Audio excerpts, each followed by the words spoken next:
El viejo mundo se muere, el nuevo tarda en aparecer, y en este claroscuro surgen los monstruos. Esto escribió el viejo Sardo cuando en Europa se alzaban las fuerzas oscuras que pondrían en riesgo al mundo en los años 30 del siglo pasado. Hoy nos encontramos en la misma situación.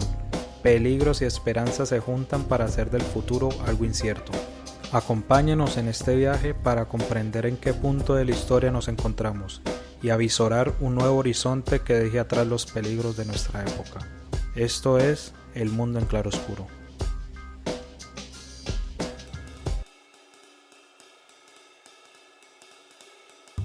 En la historia colombiana, que está plagada de sucesos dolorosos, el paramilitarismo merece una mención especial.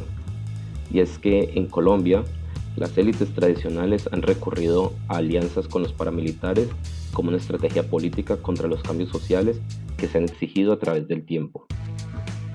Hoy en día, la serie Matarife ha desnudado algunos de los secretos a voces que se han fraguado a través del tiempo, donde las estructuras legales del Estado se ven entrelazadas con las ilegales del narcotráfico. Con la conducción de Juan Camilo Castillo y la producción de Sergio Hernández, hoy en El Mundo en Claroscuro hablaremos de la relación entre el Estado y el paramilitarismo. En esta ocasión contamos con la participación de Luis Fernando Trejos, quien es abogado de la Universidad Libre y cuenta con un doctorado en estudios americanos de la Universidad Santiago de Chile. En estos momentos es profesor e investigador universitario y escribe en la Red Caribe de La Silla Vacía. Buenas tardes, Luis Fernando. Muchas gracias por acompañarnos y espero que sea muy provechoso nuestro futuro diálogo. Muchas gracias a ti, Juan Camilo, y a Sergio por la amable invitación. Bueno, empecemos. Muchas veces se asocia el nacimiento del paramilitarismo con la creación de las Convivir en los años 90. Sin embargo, esta creencia es errada, pues es posible establecer que mucho antes existieron estructuras paramilitares.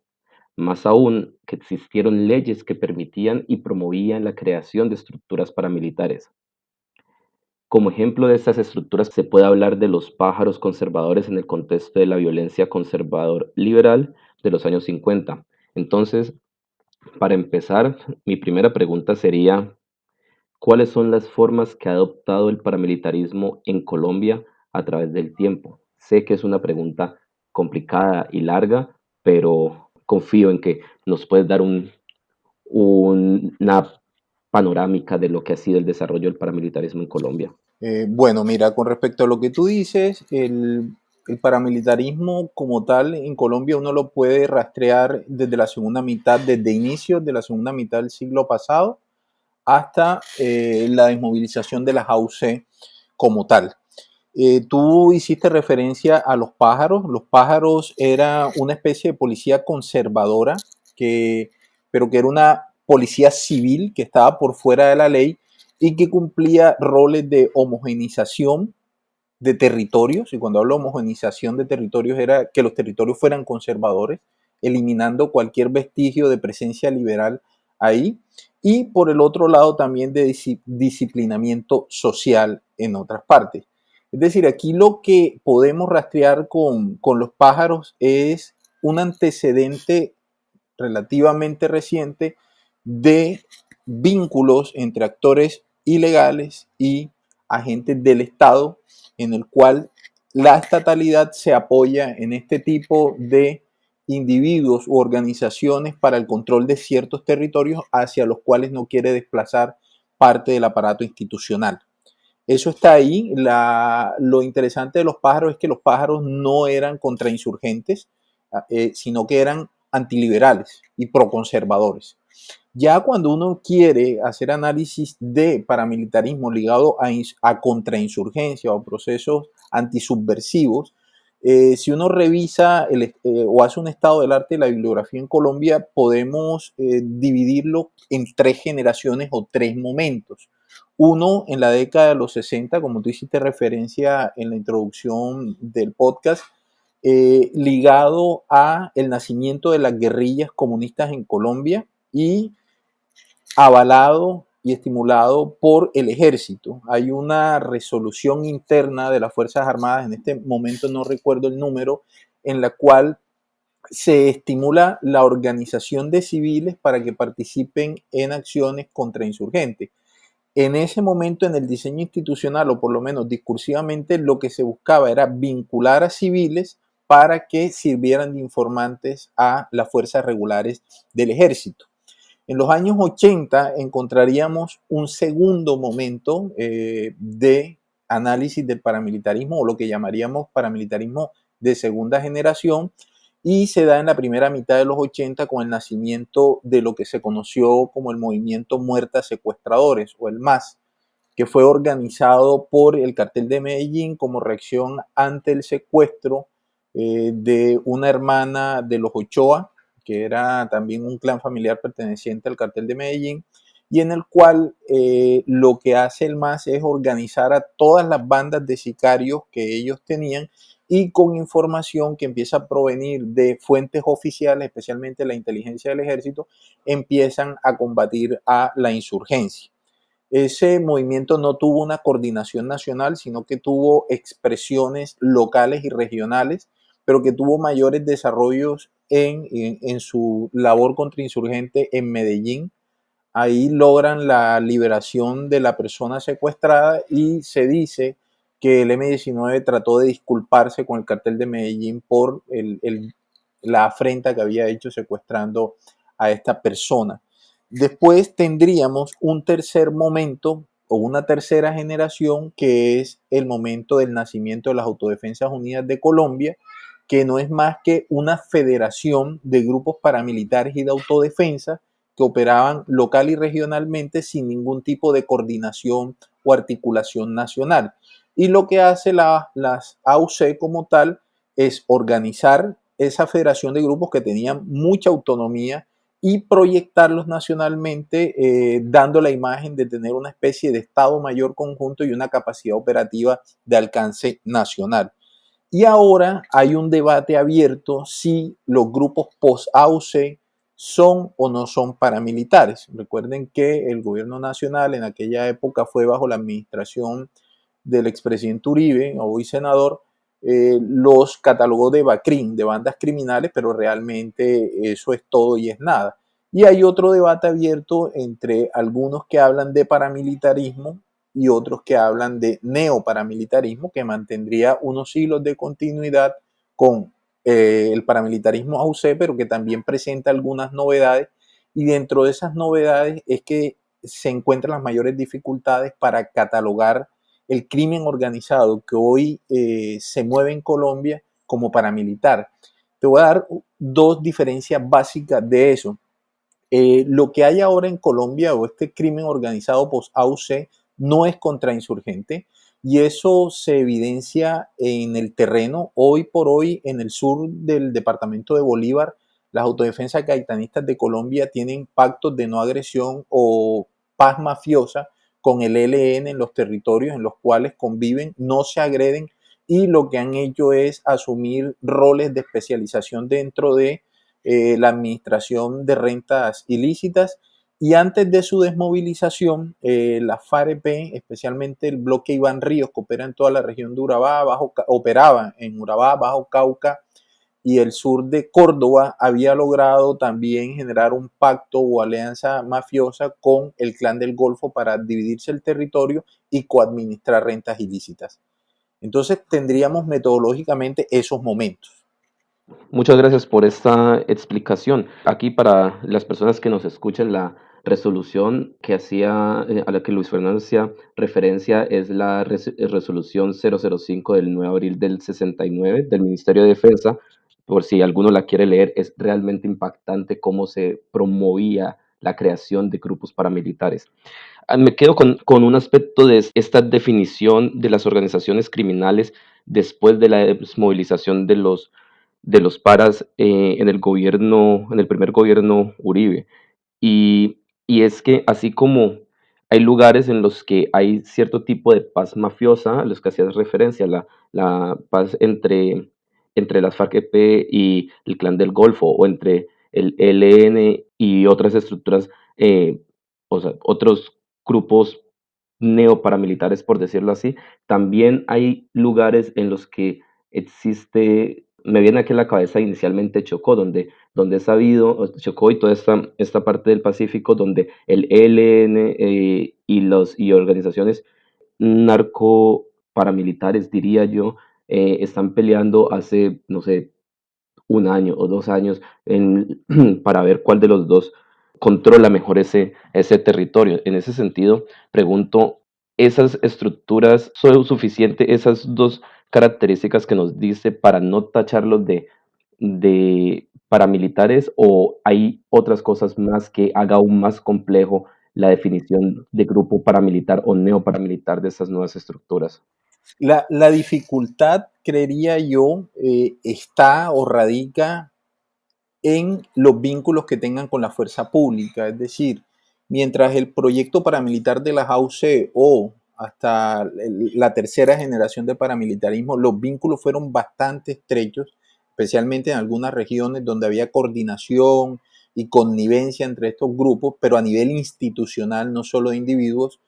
Hoy por hoy ese vínculo no es claro, y cuando se encuentra es un vínculo a nivel de individuos más no de instituciones. Puede ser que coopten a un oficial o un suboficial de la policía, que también coopten a un oficial o suboficial del ejército, pero siempre de rango medio, nunca, digamos, a nivel de cúpulas o oficiales de alto perfil, y no se ha encontrado una coordinación operativa.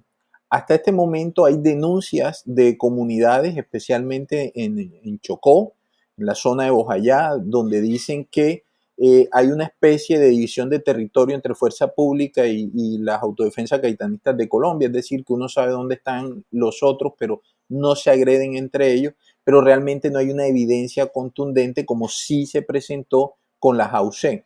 Entonces, ese tipo de vínculos entre fuerza pública y AGC por lo general se darían en lugares donde tienen un enemigo común, que puede ser el ELN o alguna disidencia o grupo rearmado de FARC. Donde no hay ese elemento, lo que vemos es que no hay ningún tipo de vinculación efectiva o de cooperación en términos operativos entre una y otro. Y ahí es donde creo yo que se hace más débil la categorización de paramilitares, y yo creería que hoy estamos frente a unas nuevas formas de criminalidad que exigen a los académicos y a la sociedad nuevos marcos de interpretación de estos fenómenos.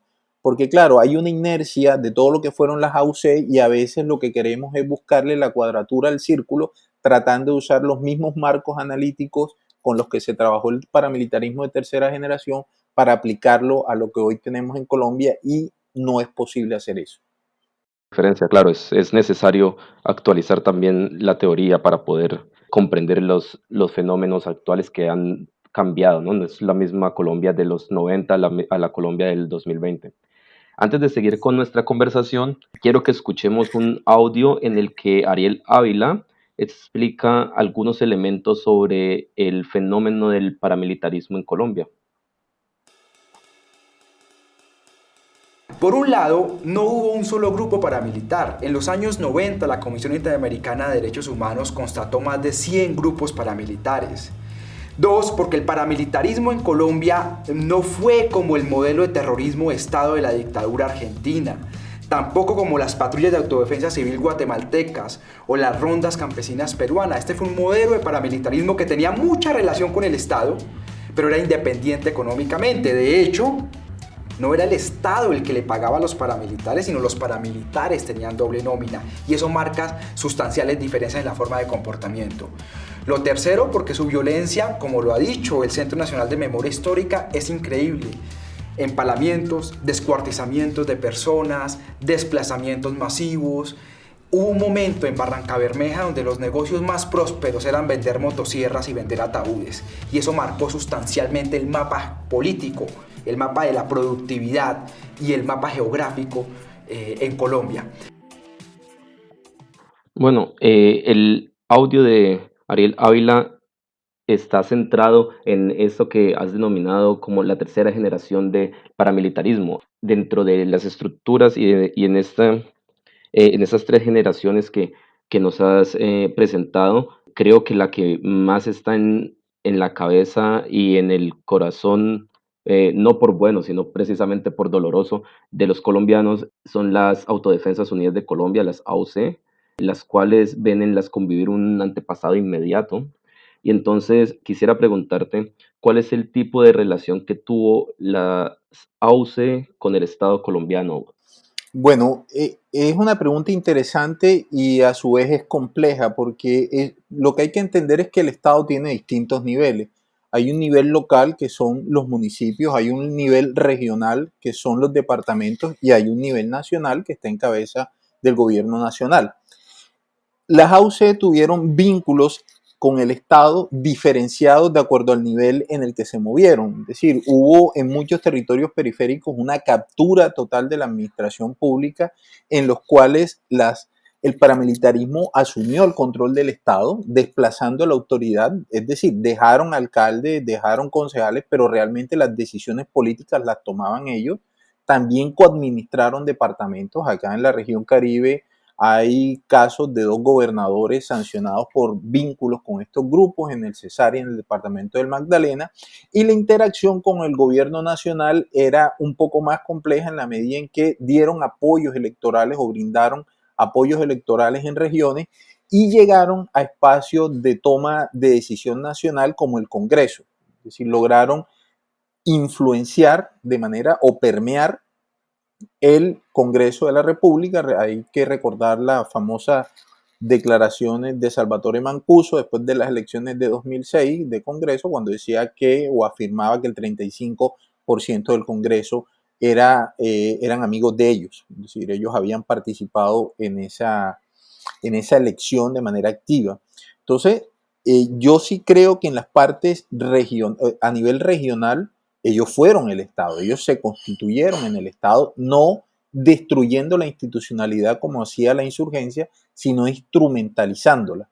A nivel regional llegaron a coadministrar departamentos y a nivel nacional llegaron a incidir en la toma de decisiones. O sea, y cuando hablo de toma de decisiones era a nivel legislativo. Hay que recordar que el gran esfuerzo de ellos llevando parlamentarios a nivel nacional fue la Ley de Justicia y Paz, que fue muy distinta la que se sanciona o la que pasa por la Corte Constitucional, que tumba unos puntos neurálgicos, a lo que ellos habían negociado en Ralito. Y también es importante señalar, Juan y Sergio, que los intereses u objetivos políticos que perseguían las AUC en el plano local no eran los mismos que en el plano nacional. Mientras en el plano local lo que se buscaba era saquear las administraciones públicas o cooptar las rentas estatales, en el plano nacional lo que se buscaba era influenciar la toma de decisiones y en este caso que se produjeran algún tipo de decisiones que los beneficiaran a ellos a nivel nacional en términos políticos, pero también que se lograran transferencias de recursos a los niveles regional y local para poder cooptarlos también. Todo un entramado de corrupción y de entrelazamiento entre el Estado colombiano a diferentes niveles y las estructuras paramilitares en cada uno de los lugares que tuvieron presencia.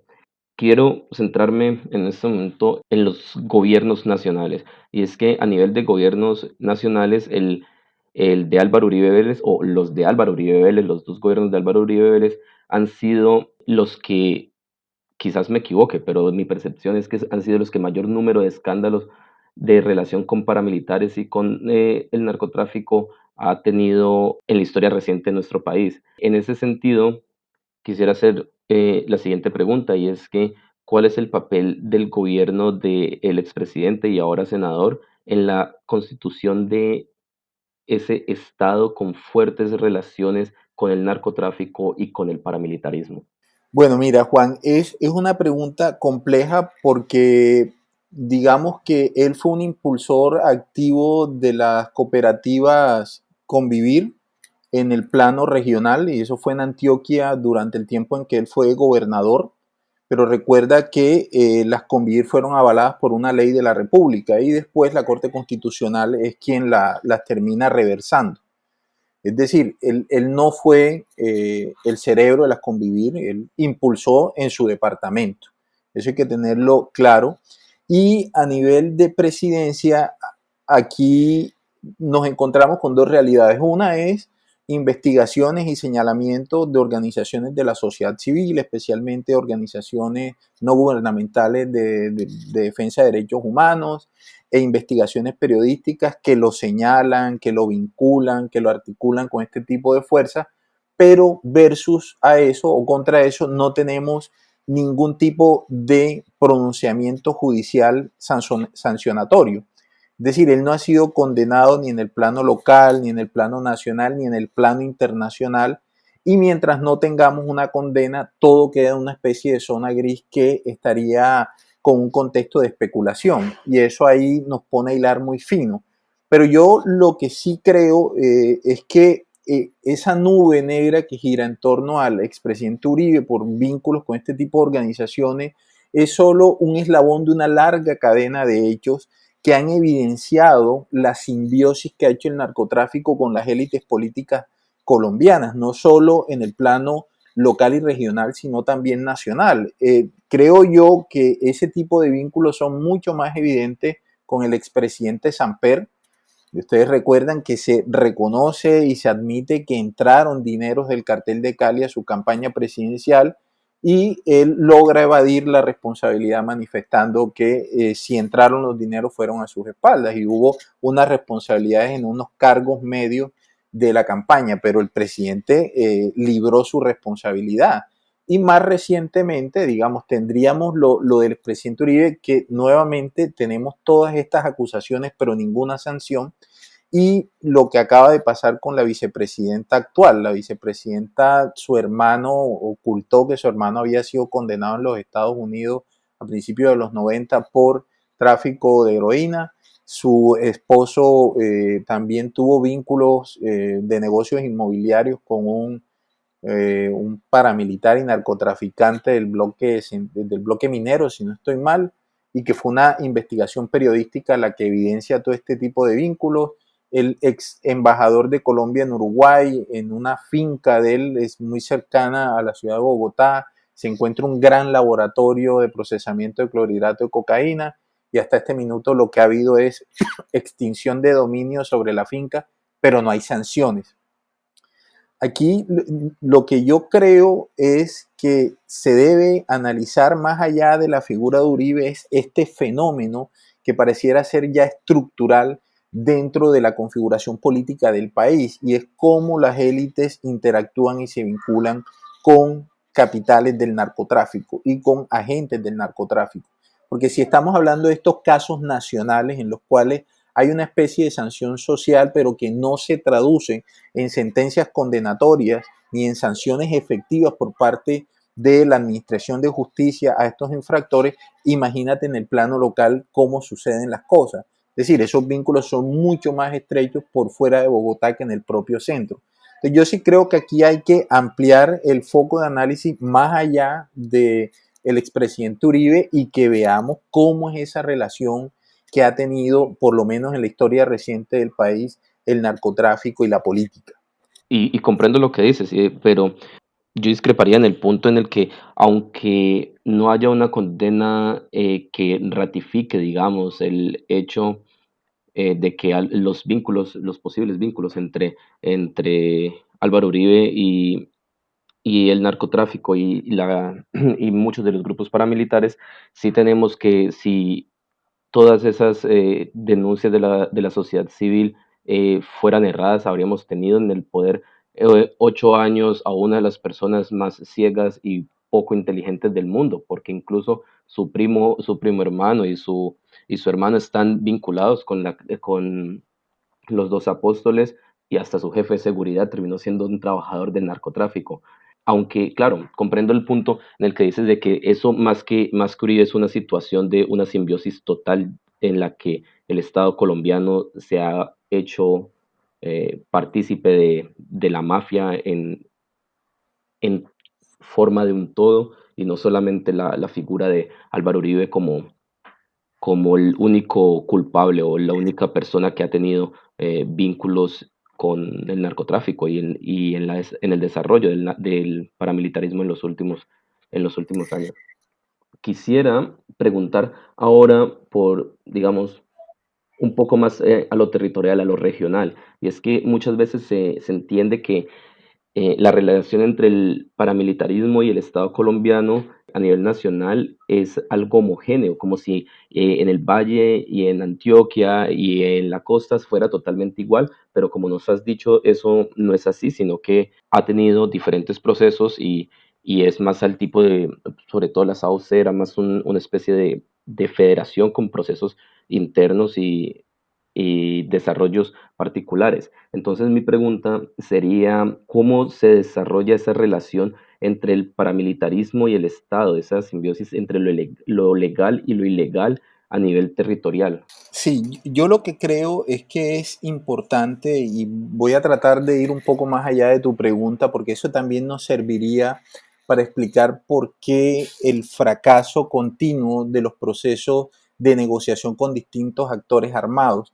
Es decir, por qué después de 10 procesos de negociación y desmovilización con organizaciones armadas, tanto derecha como izquierda, en el país se mantienen ciclos de violencia activa en muchos territorios. Y es el rol que han jugado y juegan las élites locales. Las élites locales tienen unos intereses económicos y políticos que despliegan en espacios y territorios concretos, y las élites territoriales o subnacionales interactúan con el poder central en clave electoral, es decir, cada vez que hay elecciones nacionales, de acuerdo a la capacidad que tenga esa élite de movilizar votos, así es la capacidad de interacción que tiene con el centro. Y esa capacidad de interacción con el centro puede traducirse en unos altos niveles de autonomía con respecto a la tutela del poder central. Es decir, las élites tienen la capacidad, o pareciera que en ellos se delega la administración del Estado en los territorios. Y eso se traduce en impunidad en el plano local. En ese sentido, lo que ha venido sucediendo, o cuando uno revisa el proceso de expansión de las AUC, que fue hacia el 97 y 2006, fue el momento en el que más crece, en paralelo al crecimiento, a la conformación y crecimiento de las AUC, hay que recordar que se adelantaba en el Caguán la negociación de paz entre la administración Pastrana y la FAREP. Y hay que recordar que la FAREP de finales de los 90 no era la misma FAREP que llega a negociar a La Habana. En aquella época se configuraban como un ejército irregular con una capacidad operativa militar nacional importante y que tenía una agenda de negociación, y por eso a uno le sorprende que el expresidente Pastrana ataque tanto el proceso de negociación del expresidente Santos, porque la agenda de negociación del Caguán tenía 18 puntos, a diferencia de La Habana que tuvo 6, y dentro de esos 18 puntos sí se podía negociar o se abría la puerta para negociar la estructura social, política y económica del país. De hecho, hasta se abría la ventana para negociar la doctrina militar en ese entonces. Y eso produjo unos procesos de resistencia de élites locales que veían con temor lo que se estaba negociando en el Caguán. Y esa negociación del Caguán, si lograba llegar a buen puerto, iba o amenazaba con alterar los órdenes sociales que habían construido las élites locales. Y ahí es cuando estas élites locales, en muchos casos, empiezan a conformar grupos armados para oponerse a cualquier posibilidad de cambio o alteración del orden social en el territorio que se derivara de la negociación con las FARC. Entonces, lo que tenemos es unas élites que han echado mano de comportamientos autoritarios cada vez que sienten que un proceso democratizador que se inicia en el centro puede llegar a sus territorios y producir una alteración del orden social que ellos han construido. En ese sentido, te voy a poner un ejemplo del Caribe. Acá fue común que miembros de las élites locales no solo financiaran y organizaran grupos paramilitares, sino que en algunos casos ellos los comandaron de manera directa, estuvieron al frente de las organizaciones paramilitares. No fue la generalidad, pero en algunos casos se dio. Y eso te muestra el vínculo tan estrecho de élites con grupos armados ilegales. En ese entonces la amenaza era el avance guerrillero, es decir, había un Estado que no defendía sus intereses y ellos lo hicieron de manera directa a través de la ilegalidad. En algunos casos, como te digo yo, financiaron estos grupos, en otros los organizaron y en otros ellos terminaron conduciéndolo. El problema que tenemos hoy, y por eso es la importancia de incluir a las élites en los procesos de negociación nacional para que se logre un correlato en las regiones, especialmente las más afectadas por la violencia, es que tú lo señalaste ahorita, cuando se acabaron las AUC desmontaron una parte de su aparato militar, una parte porque la desmovilización no fue total sino parcial, y la dirigencia militar de las AUC también entró en el proceso. Pero esas élites en los territorios han construido una red de ilegalidad, es decir, esos grupos hay que verlos como, un nodo, como varios nodos que se unen a través de unos enlaces. Lo que pasó en efecto con las AUC en los territorios es que salió ese núcleo duro que era parte del aparato militar y parte de la dirigencia, pero quedaron los otros nodos de la estructura y dentro de los otros nodos estaban sicarios, lavadores de plata, testaferros y agentes legales que participaban dentro de estos grupos o que estaban en nómina, como lo señaló ahorita Ariel Ávila, y también dentro de esas estructuras quedaron algunos políticos. Unos cayeron dentro del proceso de la parapolítica, pero otros no fueron juzgados y siguen haciendo política en los territorios, defendiendo los intereses que han construido durante mucho tiempo y que cada vez que sientan que una negociación a nivel nacional va a alterarlo o tiene la posibilidad de alterarlo, se van a oponer de distintas maneras.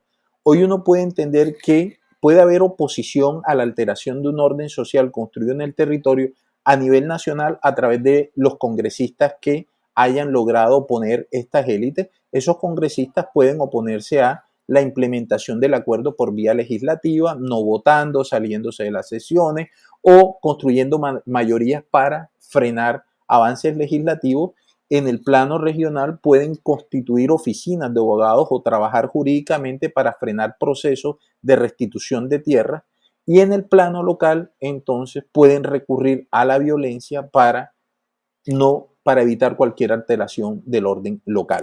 Entonces, es complejo lo que hoy tenemos en Colombia, pero yo creo que parte de que esos ciclos se reinicien de manera sistemática en territorios periféricos obedece en gran medida no solo a la poca presencia institucional o a la debilidad del Estado en esos territorios, sino que cuando se negocia a nivel nacional, sus intereses no son tenidos en cuenta en esos espacios.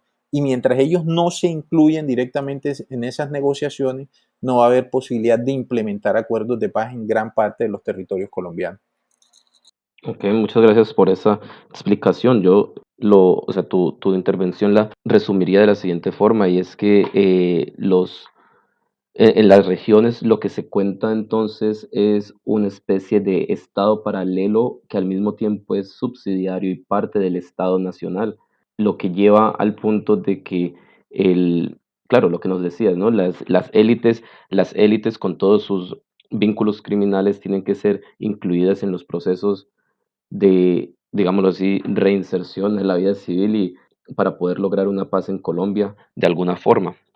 Eso lo pego con una entrevista en algún momento que dio el paramilitar Alfredo o Alejandro Sierra, no recuerdo bien, en la que él hablaba que los ganaderos y élites regionales fueron los verdaderos fundadores del paramilitarismo porque eran los que lo subsidiaban y lo apoyaban financieramente. Una pregunta que quisiera que nos respondieras de una forma tan corta es ¿por qué están en una contraposición tan notoria muchas veces la perspectiva de las élites regionales a las perspectivas de la élite nacional? Porque sus intereses son diferenciados.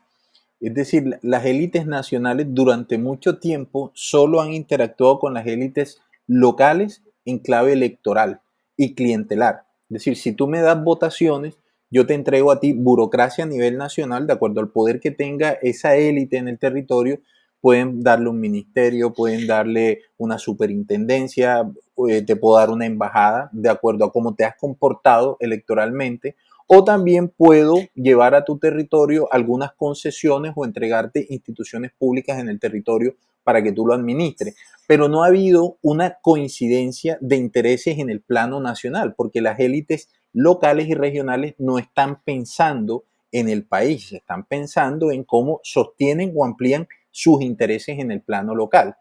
Y pareciera que hay una especie de diseño institucional o acuerdo entre las élites en las cuales si tú no vienes acá, yo no voy allá. Es decir, si tú me ayudas con votos, yo te entrego a ti unos recursos y unas instituciones para que tú te mantengas allá. Es decir, no hay competencia entre ellos por un control del territorio a nivel nacional.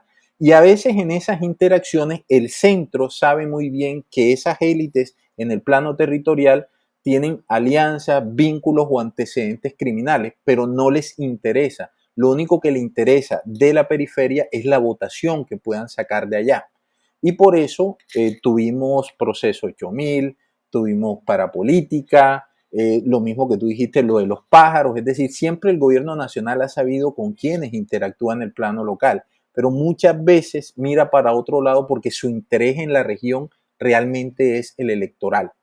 No es el desarrollo ni el fortalecimiento institucional o de las capacidades administrativas de esos entes territoriales, no, es la votación y, como te decía yo, se entrega la coadministración del territorio a esas élites.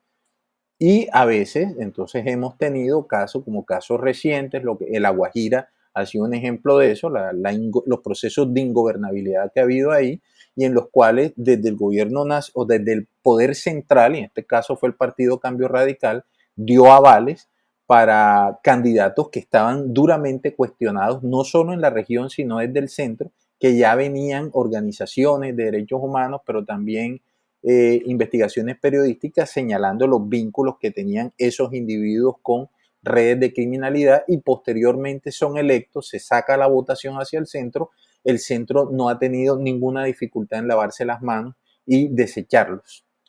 Esa interacción que hay entre regiones y centro es bastante perversa y lo que ha llevado es a esta asimetría en la construcción o fortalecimiento de Estado a nivel territorial, mientras tenemos territorios con fuerte presencia de instituciones, en otros lados hay una precariedad muy marcada con respecto a las mismas.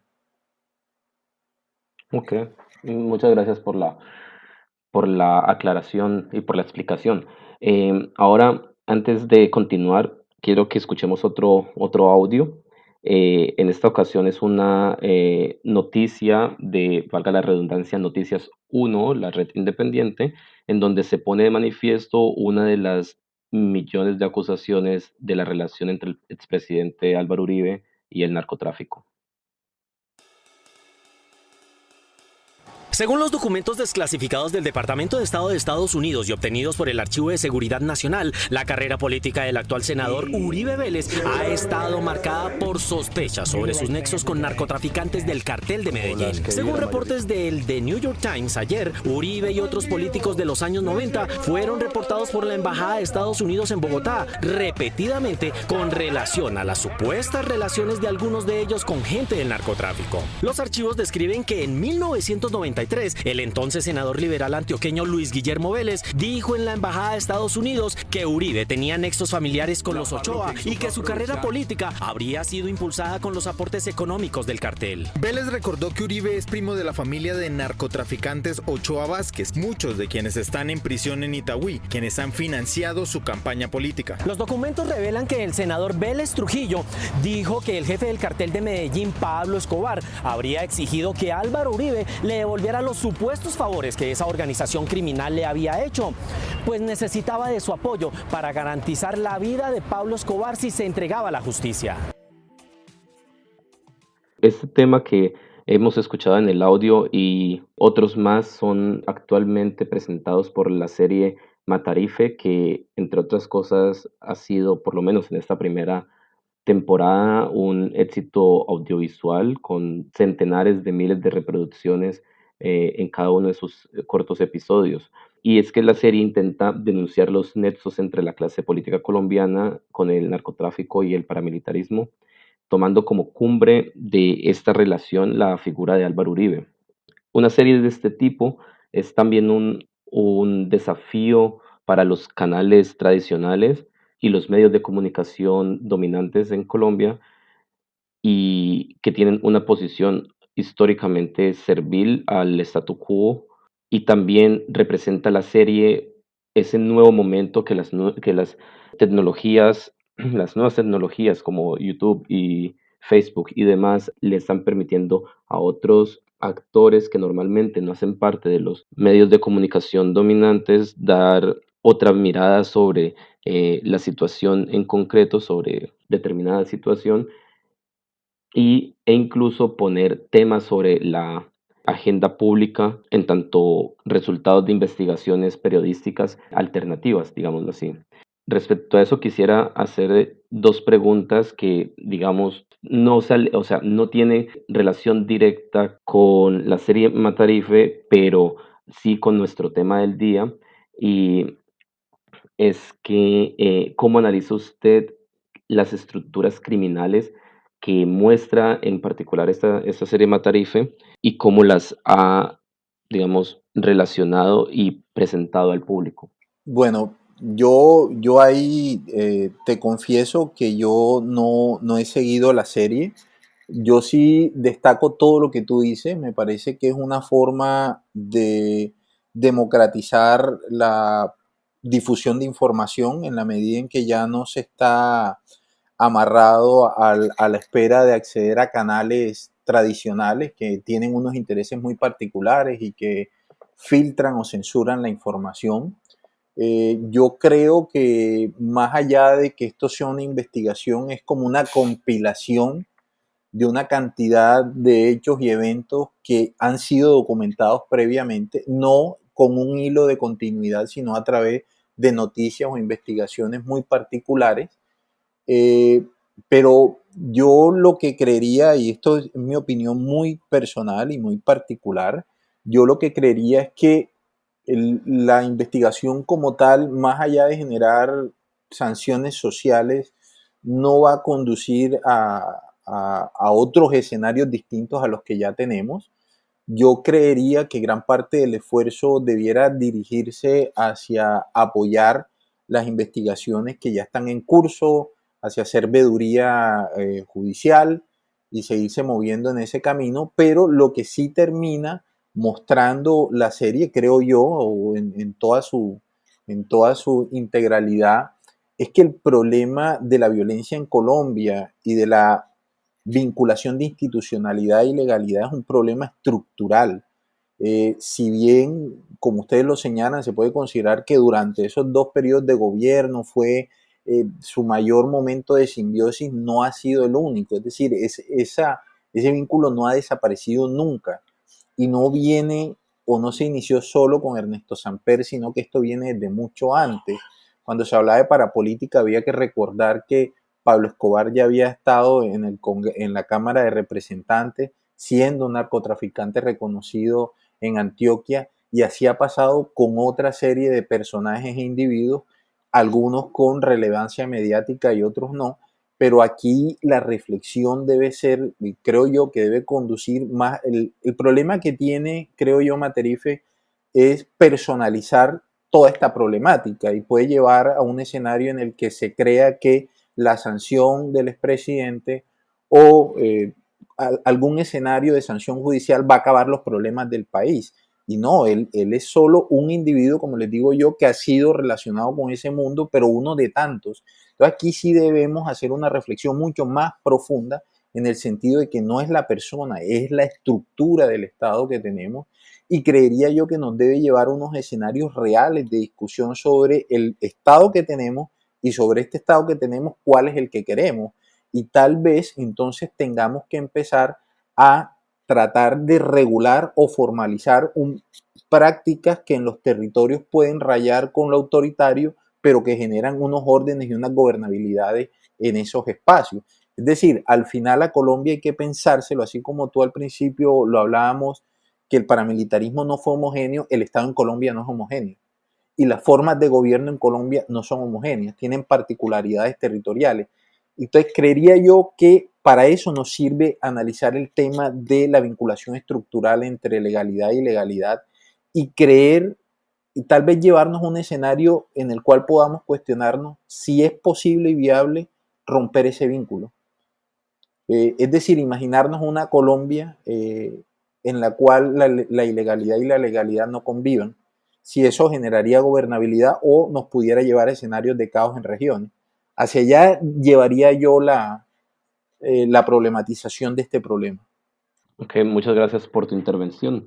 Nuestro podcast termina siempre con un segmento denominado la reflexión final. Y es que a partir de este momento cuentas con exactamente 1 minuto para dejar un último mensaje. Adelante con tu reflexión final. Esta evolución del paramilitarismo nos demuestra que el crimen organizado en Colombia tiene una gran capacidad de adaptación y de mutar según el contexto en el cual se mueva, y eso nos debe llevar a unos escenarios de reflexión del por qué el crimen organizado logra tanta longevidad y capacidad de supervivencia en este país. Una vez logremos hacer una reflexión colectiva sobre las causas que lo posibilitan, hacia allá debiéramos conducir o impulsar los ciudadanos la toma de decisiones y la formulación de políticas públicas para que en un largo plazo podamos pensar en escenarios de mayor legalidad en todo el territorio nacional y en unas administraciones locales y nacionales que propendan por el bien colectivo y no por intereses particulares. Muchas gracias por tu reflexión final. Una vez más, no olviden suscribirse a nuestro canal de YouTube y Spotify y por supuesto compartirnos en sus redes y regalarnos un like. Les habló Juan Camilo Castillo, esto es El Mundo en Claroscuro y los esperamos el próximo viernes con un nuevo episodio.